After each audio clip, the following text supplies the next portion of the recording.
Strong stock ढूंढने के लिए आप screener.in पे कैसे कोई स्क्रीन बना सकते हैं, आइए देखते हैं। यहाँ पे मैंने जो पैरामीटर्स लिए हैं उनकी सबकी अपने आप में कोई इंपॉर्टेंस है। जैसे पहला पैरामीटर जो है वो कहता है कि change in promoter holding 3 years में लेस देन 1%, मतलब प्रमोटर्स ने अपने शेयर्स पिछले 3 साल में 1% से कम बेचे हैं, मतलब उसे विश्वास है अपने स्टॉक पे, अपनी कंपनी पे।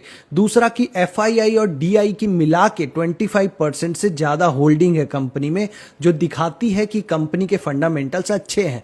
इसके बाद ये जो दोनों पैरामीटर हैं ये दिखाते हैं कि FII और DII ने अपनी जो पोजीशन है उसमें 2% से ज्यादा चेंज नहीं किया है, मतलब इस गिरावट में उन्होंने 2% से ज्यादा अपने पूरे स्टेक को कम नहीं किया है।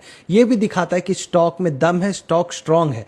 पैग रेशियो 1 से कम है और EPS ग्रोथ पिछले 3 साल की 20% से ज्यादा है, मतलब कि वो कंपनी प्रॉफिट ग्रोथ भी कर रही है और अभी उसका जो पी है वो उसके ग्रोथ रेट से कम है, जो कि पीटर लिंच के वैल्यूएशन वाली क्लास में हमने सीखा था कि किसी भी स्ट्रॉन्ग स्टॉक्स का जो करंट पी रेशियो होता है वो उसके EPS ग्रोथ से कम होना चाहिए। जब P ratio divided by growth, जिसको कि पैग रेशियो बोलते हैं, वो 1 से कम होगा, पी डिवाइडेड बाई ग्रोथ 1 से कम होगा, मतलब कि पी लेस देन ग्रोथ होगा, मतलब कि स्टॉक अंडर वैल्यूड है और FII और DII की भी उसमें ट्रस्ट है। तो आप ये स्क्रीनर बनाइए और इसको रन करने से आपको कुछ 45 स्टॉक्स मिलेंगे। वो स्टॉक्स हैं स्ट्रॉन्ग स्टॉक्स अभी के कंडीशंस में, उनमें जाके आप रिलेटिव स्ट्रेंथ वाला मॉडल लगाइए, आपको जरूर सक्सेस मिलेगी। All the best.